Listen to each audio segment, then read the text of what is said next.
하나님께서 우리의 마음을 고치실 수 있는 분이라는 사실을 어제 확인을 했습니다.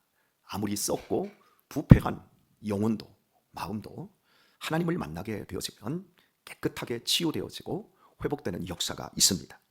폐역은 하나님을 떠난 상태에서 벌어지는 모든 인간의 자아 활동이라고 할 수 있습니다. 이스라엘 백성들은 하나님을 떠났습니다. 그들의 마음이 돈에 있습니다. 세상의 풍요, 세상적인 안식에 있었습니다. 그로 말미암아 그들의 삶은 썩었습니다. 결국 이스라엘 백성들을 하나님은 아수르의 손에 붙이시고 그들을 그 상태에서 끝장내지 아니하시고 고치겠다 말씀을 했습니다. 어제 이 부분을 저희가 살펴보았고요. 오늘은 고치고 즐거이 저희를 사랑하리니 나의 진노가 저에게서 떠났음이니라. 바로 이 말씀을 집중적으로 조명을 해보고자 합니다. 교회를 다니는데 오래도록 신앙생활을 하는데 잘 안 변하는 사람들이 있습니다. 우리 권사님들 중에서도 지금은 그런 분이 안 계신 거라고 생각하지만 나는 교회 헛다녔슈 도대체 바뀌지를 않습니다. 알기는 많이 아는데 안 바뀝니다. 이런 고백을 하시는 분들이 예전에 종종 있었습니다. 이유는 간단합니다. 예수님을 모르든지 아니면 자기 성찰을 안 하기 때문에 안 바뀌는 겁니다. 예수님을 만난 사람이 어떻게 안 바뀌어요? 내 운명이 바뀌었는데요. 그냥 종교 생활을 하는 거죠. 종교 생활만 할 수 있습니다. 대제사장들처럼, 바리새인들처럼. 생각을 해보세요. 예수님을 만났어요. 예수님이 나의 맏형님이 되셨고 예수님이 나의 구주가 되셨고 나의 주인이 되셔서 내 인생을 예수님이 확실하게 책임지고 계십니다. 그런데 어떻게 안 바뀌냔 말이에요. 예수님을 만났다 생각을 하지만 예수님을 못 만났을 경우 이것이 변화가 되지 않는 부분일 수 있습니다. 그리고 자기 성찰을 해야 합니다. 이 자기 성찰이라고 하는 이 부분은 우리는 자기를 성찰하지 않습니다. 여기서 성찰이라고 하는 건 자기를 돌아보고 자기를 살피는 거예요. 객관적으로. 그런데 우리는 반영만 할 뿐이에요. 어떻게 반영합니까? 이 사람 저 사람의 모습을 보면서 내가 쟤보다는 낫지. 내가 저 사람보다는 그래도 괜찮은 사람이지. 참 저 사람 참 똘똘하다. 거기에 비해서 나는 참 부족하다. 다른 사람하고 비교를 해보니까 내가 그냥 썩 괜찮을 때도 있고 모자라 보일 때도 있고 썩 괜찮으면 교만 떨게 될 것이고 모자라게 보이면 자괴감에 속상해할 것이고 계속 이 삶만 사는 거지 내 자신을 성찰하지를 않는 거죠. 기독교 신앙은 우리들에게 하나님이라고 하는 엄청난 존재를 보여주십니다. 그래서 내 자신을 다른 사람과 비교하지 않고 하나님과 비교를 하는 거예요. 그래서 나 부족하구나. 나 연약하구나. 이야, 하나님은 엄청 크신 분이구나. 그런 분이 나를 사랑해? 우와, 감격하게 되어지죠. 저는 종종 사진 영상으로 우주, 저 거대한 우주, 별이 빛나고 그 광활한 우주의 모습에 지구, 태양 이런 것들을 영상으로 만들어 놓은 걸 보면 어떻게 이걸 지으신 분이 나를 사랑하시지? 어떻게 아들을, 이런 엄청난 분이 나를 위해 아들을 주셨지? 십자가에 못 박으셨지? 이 거대한 우주에 보면 나는 먼지밖에 되지 않는데 어떻게 하나님이 나를 사랑하시지? 생각하면 가슴이 벌렁벌렁벌렁해져요.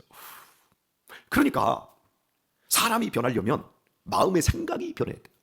마음판이 바뀌어야 되는데 누가 나한테 돈 10만 원을 주었다. 그러면 가슴이 벌렁벌렁해지고 그러지 하나님이 자기 아들을 우리에게 내어주셨다. 이처럼 사랑하사 독생자를 주셨으니 이는 저를 믿는 자마다 영생을 얻게 하려 함이라. 영원한 생명을 주시려고 아들이 십자가에 못 박혀 죽으셨다는 얘기를 듣고도 가슴이 벌렁거리지를 않는 이 마음 속에 어떻게 사람이 변하고 어떻게 바뀌겠냔 말이에요. 하나님이 우리를 보실 때 너희들 썩었다, 패역하다, 나를 떠나면 패역한 것밖에 없다. 그런데 하나님이 돌아와라, 우리를 말씀을 가지고 돌아오도록 하셨잖아요. 십자가에 나타난 복음의 영광스러운 말씀을 붙잡고 그 말씀을 믿음으로 말미암아 우리가 하나님께로 돌아와 여기 있지 않습니까? 그리고 우리가 얼마나 많이 고쳐졌습니까?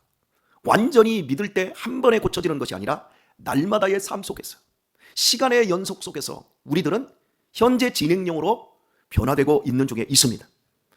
아무리 도덕적으로 또 인격적으로 어린 시절에 결함이 많은 인생을 살았다 할지라도, 출발선이 개떡 같은 자리에 있었다 할지라도 우리가 교회 안에서 믿음 생활을 하다 보면 아름답고 존귀하고 정말 선량하고 훌륭해지는 그런 믿음 삶, 이러한 인격을 갖지 않습니까? 제 가장 큰 목사로서의 허물이 있습니다. 그것은 참 우리 목사님이 잘 하는데 딱 한 가지만 안 하셨으면 좋겠어. 좀 설교 시간에 사람 이름을 거명을 안 했으면 좋겠어. 여러분들이 싱긋이 웃고 있는 그 모습을 보니까 저한테 많이 당하신 분들이죠. 저도 제 자신을 잘 합니다. 아니 존다고 이름 부르고 딴 생각한다고 이름 부르고 거기다가 새벽 대바람부터 나왔는데 기도하러 나왔는데 좋은 얘기보다는 좀 안 좋은 얘기를 하고 그러면 시험 들기 딱 좋잖아요. 그잖아요. 참 그런데요. 실제로 이렇게 살다 보면 시험 들어요. 시험 안 들 것 가지고도 시험 들어요. 제가 여기에서 새벽에 이 방송으로 새벽 예배를 보내고 제가 여기서 기도를 하지 않습니까? 이게 또 방송으로 나가나 봐요. 목사님 오늘 내 기도 빠졌어요. 그래서 시험 들고 누구는 기도해주고 왜 나는 기도를 안 해줬냐. 시험 들고 방송을 안 하든지 그래도 보내기는 해야 되는데 여러분들도 시험 많이 들거든요. 자 그런데요, 저는 누가 이렇게 시험 들고 상처받으면 저는 제가 금방 죄송합니다 해요. 저를 합리화시키려고는 잘 하지 않아요. 그런데요, 두 종류로 나뉘어요. 전화 이렇게 드려서 아이고 너무 큰 실수를 했습니다. 마음은 그렇지 않은데 용서하십시오. 죄송합니다. 이렇게 전화를 하면 이런 분이 계세요. 엎질은 물이에요. 뭐 저질러 놓고 병 주고 약 줘요. 이렇게 소리를 지르신 분도 계시고 누구라고는 얘기를 안 할게요. 나 너무 서운했어요. 너무 속상했어요. 목사님 정말 그러시기에요? 왜 나만 빼놔요? 이런 분도 계세요. 그런데 어떤 분은 목사님 뭐 그깟 일로 전화를 하십니까? 목사님 전화 주셔서 너무 감사합니다. 그깟 일로 전화를 왜 줬냐 해놓고 왜? 감사합니다는 또 뭐요? 두 가지 마음을 가만히 분석을 해보면 사람이라고 하는 건 상처를 안 받을 수가 없지요. 속이 상할 수밖에. 참 제가 우리 성도님들을 보면 믿음 안에서 그 실력, 이 변화와 이 변화된 그 속에서 성숙해진 그런 모습을 봐요. 목사님 뭐 그런 일로 전화하십니까? 하고 웃어주는 분. 참 많이 변화된 거지요. 많이 아름다운 거고 주님의 성품을 닮은 거지요. 그런데 병 주고 약 줘요 하고서 소리 팍 지르면 이런 분은 여전히 그 자리에 있는 거고. 여러분 진짜 백이 우리가 변화된 그런 모습들, 예배의 자리가 아니라거든요. 여러분 우리가 예배를 잘못 드려서 큰일 나는 것이 아니라 예배 잘 드리고 우리의 삶 속에서 예배와 상관없이 사는 그 삶이 우리를 무너뜨리는 거예요. 여러분의 장점이 뭡니까? 권혁철 목사의 장점이 뭡니까? 여러분 그 장점이 교만으로 가고요. 그 장점이 결국 우리의 허물로 간다는 거, 이거 우리가 인지하고 있어야 되거든요. 근데 이게 잘 안 돼요. 장점이 있으면 야 나는 이게 장점이야 하면서 끝없이 그것이 자기를 축복해 줄 줄 알아요. 아니요. 반드시 그 장점 때문에 넘어져요. 약점 때문에 넘어지는 사람은 없어요. 하나님이 우리에게 돈을 많이 안 주는 이유는 돈을 주면 무너질 수 있는 성질이 우리에게 많기 때문에 그래요. 다윗이 쫓겨다니고 힘들 때는 죄 안 짓습니다. 그런데 48 정도 돼서 막 이렇게 삶이 풍성해지고 괜찮아질 때 그때부터는 계속해서 죄를 짓잖아요. 우리아를 죽이고 밧세바를 취하고 온갖 여자들은 다 갖다가 자기 아내 삼고 그러면서 자식들이 잘못되어지고, 그런데 그가 쫓겨다닐 때는 여호와는 나의 목자시니 내게 부족함이 없으리로다 이러면서 오직 하나님만을 바라봐요. 자, 하나님이 우리를 고치셨을 때 내가 얼마만큼 고쳐졌는가? 여러분은 지금 고쳐졌습니까? 고쳐지고 있습니까? 고쳐지고 계십니다. 그러면 저는 지금 다 고쳐졌습니까? 고쳐지고 있습니까? 고쳐지고 있습니다. 목사님이 왜 졌다위야? 그런 말을 하는 사람은 아직 형편없는 분이에요. 내 눈에 들보는 못 보고 남의 눈에 티만 보고 있는 거고, 더더욱 자기를 성찰하지 못하고 하나님을 모르고 있는 거예요. 하나님이 붙잡고 있다니까요. 저를 하나님이 막 이렇게 붙잡아서 이렇게 하고 있고 여러분은 볼때기를 붙잡고 따라와 이러고 붙잡고 있는 게 아니라 하나님이 여러분이나 저를 어떻게 붙잡고 있냐면 이렇게 말씀하고 있습니다. 자기 아들을 아끼지 아니하시고 우리 모든 사람을 위하여 내어주신 이가 어찌 그 아들과 함께 너희가 구하는 좋은 것을 은사로 주지 않겠느냐. 선물로. 여러분, 하나님이 뭘 아끼지 않았어요? 아들을 아끼지 않았어요. 우리가 어떻게 고쳐지고 있는가 하면 아들을 통해서 우리를 말씀의 자리, 이 교회로 부르신 그 축복으로 끝나지 아니하시고 우리를 아들을 아끼지 아니하시고 내어주신 것처럼 좋은 것, 그 아들과 함께 우리에게 은사를 주지 않겠느냐. 좋은 것입니다. 하나님이 우리를 고치셔놓고 아유 저 왼수땡이들 그러고 있는 것이 아니라 우리에게 즐거이 저희를 사랑하리니 나의 진노가 저에게서 떠났습니다. 즐겁게 사랑한다는 겁니다.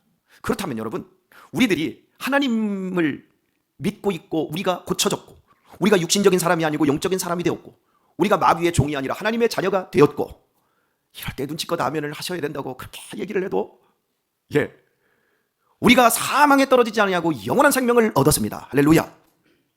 우리가 지옥에 떨어지지 아니할 것이고 영원한 천국으로 올라갈 줄 믿습니다. 여러분, 이러한 엄청난 복을 우리들이 가졌단 말이에요. 이걸 우리가 믿을 때 내가 정말 고쳐진 사람인가? 그 고쳐짐의 그 정도가 어느 정도까지 지금 올라가고 있는가? 자, 이제 한번 묻겠습니다. 1에서부터 10까지를 나눠서 10은 완성의 자리고 1은 이제 막 시작한 자리입니다. 자, 한번 한 사람 한 시간 물어보도록 하십시다. 너무 또 겸손하게 얘기하지 말고 솔직하게. 김경순 권사님 얼마나 고쳐진 것 같습니까? 딱 물어보면 분명히 4, 5, 6 이 정도서 지금 얘기를 하실 것 같아. 너무 겸손하게 또 우리 이진남 권사님은 그냥 확 질러버리실 것 같고 다들 이게 달라요. 자, 두 분은 이름을 거명했으니까 신영성 권사님은 1에서부터 10 중에 얼마만큼의 자리에 지금 변화가 된 것 같아요? 5, 다 가운데 가져다 놓고 이쪽도 아니고 저쪽도 아니고 그래요. 5. 예. 우리 전종호 우리 집사님은 1에서부터 10까지 어느 지점이에요? 7? 훌륭하십니다. 믿음대로 될 줄 믿습니다. 우리 박정숙 권사님은 웃지 마시고 이거 전 세계에 지금 중계되고 있어요. 뭐 어렵다고 그렇게 별로 안 될 것 같아요. 됐습니다. 우리 엄태경 장로님은요? 6. 보통 그 정도 선 얘기합니다. 우리 임영교 장로님은 무슨 대답을 하실지 제가 웬만하면 우리 임영교 장로님은 제 장인이시기 때문에 제가 안 물어요. 그런데 오늘 한번 제가 물어볼게요. 임영교 장로님은 몇이세요? 말씀 한번 해주시죠. 1에서부터 10까지 중에 지금 어느 정도 자리까지 와주신 것 같아요? 당황하셨나 봐요. 한번 해보셔요. 겸손하셔서 끝까지 말씀을 안 하시네요. 좋습니다. 지금 우리들이 느끼는 자리, 이 느끼는 자리가 5, 6, 뭐 그보다 더 훨씬 아니면 더 높을 수도 있고 7도 될 수 있고 8도 될 수 있고 그렇습니다. 근데 느낌과 별로 상관없이 중요한 원칙이 있습니다. 주님께서 바울을 통해서 우리들에게 주신 말씀 가운데 한 가지를 느낄 수 있는 게 어디에 있냐면 데살로니가전서 5장 16절부터 보게 되면 항상 기뻐하라, 쉬지 말고 기도하라, 범사에 감사하라. 이는 그리스도 예수 안에서 너희를 향하신 하나님의 뜻이니라. 주님이 우리를 고쳐놓고 우리를 어떻게 사랑한다고 그랬죠? 즐거이 저희를 사랑하리니 나의 진노가 떠났다. 그들에게서 떠났다. 여러분, 하나님은 우리를 몇으로 사랑하시냐면 1에서 10까지 중에 밑에 자리에서 사랑하는 것도 아니고 만땅으로 사랑하십니다. 10으로 사랑하세요. 우리에게서 불의를 찾지 아니하시고 우리를 때릴 거리를 찾지 아니하시고 우리를 사랑하는데 즐겁게 사랑하십니다. 제가 우리 아들들을 즐겁게 사랑합니다. 그런데 우리 아들들은 눈치껏 사랑합니다. 저는 아들들에게서 분노할 때가 있습니다. 그러면 즐거움이 10에서 갑자기 1로 뚝 떨어집니다. 그러다가 얘들이 잘하면 제 즐거움이 쫙 하고 올라갑니다. 그런데 하나님은 자기 아들을 내어주시니까 어찌 아들과 함께 우리에게 은사를, 좋은 것을 주시지 않겠느냐. 하나님의 자리는 만땅의 자리입니다. 풀. 그렇게 우리를 사랑하시기 때문에 우리가 믿음 생활할 때 항상 기뻐하고 범사에 감사하고 기도하는 것, 이 기도는 결국 교제거든요. 내 소원과 내 뜻을, 내 욕심을 관철시키는 도구로 세상 이방 종교처럼 사용하는 게 기도가 아니라 기도는 하나님과의 사귐이고 교제의 깊이를 나타내는 겁니다. 감사, 기쁨, 교제, 이 부분 속에서 내 심령이 내 예배를 드리고 살아가는 삶의 과정에서 내가 얼마나 즐겁게 기쁘게 행복하게 사느냐, 그 모습 속에서 우리의 변화된 모습의 점수를 어느 정도 계산할 수 있습니다. 자, 그런데 그 뒤에 이는 그리스도 예수 안에서 너희를 향하신 하나님의 뜻이니라. 자, 그리고 권면합니다. 성령을 소멸치 말며 예언을 멸시치 말고. 여기서 예언은 하나님의 말씀을 멸시하지 말라는 거예요. 성령을 소멸치 말며 예언을 멸시치 말고 범사에 행하려 좋은 것을 취하라. 그리하면 평강의 하나님이 너희 마음과 생각을 지키시리라. 자, 내 점수를 높이려면 내 변화의 점수가 정말 바르려면 절대 성령을 소멸치 마시길 바랍니다. 우리를 고치신 증거가 우리 안에 영이신 성령님이 바람 같고, 바람이 어디에서 시작하고 어디로 왔다가 어디로 가는지 모르지만 바람이 있잖아요. 이걸 요한복음 3장에서 디모데를 통해서, 디모데가 아니라 니고데모를 통해서 예수님이 설명을 하셨는데, 그 성령이 우리 안에 오면 우리의 지정의, 우리의 감정, 우리의 자아를 하나님이 만지시기 시작하는데 우리 안에서 기쁨이 샘솟습니다. 우리 이진남 권사님께서 제 어린 시절에, 동원교회 시절입니다, 찬양만 하면 맨날 이렇게 손이 이렇게 쌓고 막 이래가, 저걸 왜 박수를 쳐야 되는데 이러나 그랬거든요. 그게 이해가 안 되더라고요. 그때는 제 점수가 1점밖에 안 됐어요. 왜? 하나님의 은혜와 능력, 축복을 경험을 못했으니까 맨날 이러는데, 야, 저거 무당하고 좀 비슷하네, 이런 느낌이었거든요. 그런데 제가 이제 그때 이진남 권사님을 쳐다볼 때에 왜 저러지 할 때의 그 나이가, 제가 이진남 권사님의 그 나이가 되고 보니까 하나님의 은혜가 제 속에서 너무 큰 거예요. 그래서 제 마음이 즐거우니까 찬송만 하다 보면 가사가 막 은혜가 되어다 보면 막 저도 모르게 막 손이 갑자기 막 이렇게 되어지고 막 들썩들썩해지는 이걸 제가 느끼면서, 아, 그랬구나. 사랑하는 교회 여러분, 신앙생활 즐겁게 하도록 하십시다. 뭘 하자고 선동하는 게 아니라 성령을 소멸하지만 않으면, 하나님의 말씀을 무시하지만 않으면, 하나님을 끝없이 성찬하면, 내가 예수님을 바르게 만난 사람이라고 한다면 우리는 항상 기뻐하게 되어지고 항상 범사에 하려 좋은 것만을 취하게 되고 악은 그 모양이라도 버리는 그러한 믿음의 삶을 살게 된다라고 하는 것입니다. 오늘의 말씀을 맺도록 하겠습니다. 그리스도인에게 있어서 변화된 최선의 삶이 무엇이라고 생각하십니까? 그것은 즐거움입니다. 감사합니다. 이건 여러분들이 새벽 기도하는 것보다 더 중요한 사명입니다. 감사하십시다. 즐거워하십시다. 해안선이 밖으로 이렇게 돌출된 곳에 곧이라는 게 곧과 쏙으로 들어간 걸 만이라고 하잖아요. 산만 쏙 들어갔잖아요. 곧 밖으로 바닷가 쪽으로 팍 튀어나온 것이 곧이에요. 거기에 등대 하나가 세워져 있습니다. 이 등대에는 이제 밤마다 등을 밝히는데 기름으로 밝히기 위해서 등대 밑 창고에 기름을 많이 국가에서 채워줍니다. 근데 어느 날 차 한 대가 그 앞쪽으로 와가지고 기름이 떨어졌습니다. 제발 기름 좀 주십시오. 여기서부터 주유소까지 가려면 100km가 넘어갑니다. 제발 그러니 기름을 좀 주십시오. 그래서 이 등대지기가 너무 그 사람이 딱하잖아요. 그래서 기름을 좀 주었어요. 근데 다음날 동네의 할머니가 집이 너무 춥습니다. 보일러에 기름이 떨어졌습니다. 오늘 이 밤에 영하 20도까지 떨어진다는데 얼어 죽게 생겼습니다. 기름 좀 나눠주십시오. 그래서 거기 기름을 나눠주었어요. 이런 식으로 이 동네 사람들 저 동네 사람들 사정 들어주다 보니까 기름이 떨어지고 말았어요. 그래서 며칠 동안 기름을 공급받기 전까지 며칠 동안 등대에 등을 밝히지 못했습니다. 그런데 지나가던 배가 칠흑 같은 어두운 밤에 암초에 걸려가지고 배가 침몰해서 14명이 죽고 모든 화물을 바다에 수장시키고 말았습니다. 이제 이 등대지기를 국가에서 불렀습니다. 도대체 왜 등을 밝히지 않았느냐? 네가 등을 밝혔다면 배가 길을 잃지 않고 암초에 부딪히지 않았을 텐데 왜 했냐? 그랬더니 할머니 사정도 봐주고 앵꼬당한 차 사정도 봐주고 이 사정도 봐주고 다 착한 일을 한 거예요. 그런데 재판관이 당신의 최선의 사명은 등을 밝히는 것이다. 그런데 당신은 차선, 좋은 선, 두 번째 선을 추구하느라 당신은 최선을 버렸다. 당신은 유죄다. 여러분, 그리스도인의 최고의 삶은요, 처리하는 것도 아니고 새벽 제단 쌓는 것도 아니고요, 그리스도인의 최고의 삶은 항상 기뻐하고 범사에 감사하고 주님과 기도로 동행하는 삶입니다. 할렐루야. 이걸 놓치지 마세요. 새벽 기도는 40년 50년 해놓고 병주고 약주고 소리 지르고 조그만 것 상처 하나, 조그만 한 시험 하나 이기지 못한 채 얼굴 으등거리고 비판하고 성질 부리는 그 신앙을 가질 바에야 차라리 새벽 기도 안 하고 철야 안 하고 금식 안 하고 항상 겸손하게 웃고 즐겁게 하나님의 아들을 내게 해주셨어, 나는 하나님의 자녀가 되었어 하면서 내 삶 속에서 일체의 비결, 자족할 줄 아는 일체의 비결, 바울이 말했듯이 내가 비천에 처할 줄도 알고 풍부에 처할 줄도 알지만 그 안에서 내가 일체 자족하기를 배웠노라. 할렐루야. 최선의 삶이 뭐라고요? 다 잊어버렸어. 다시 해야 돼. 최선의 삶이 뭐라고요? 새벽제단 쌓는 거 아니고요. 최선의 삶이 여기서 이 권 목사가 설교하는 것도 아니고요. 우리의 변화된 최고의 최선의 삶은요, 즐거워하는 거예요. 누구를? 하나님을, 내 삶을.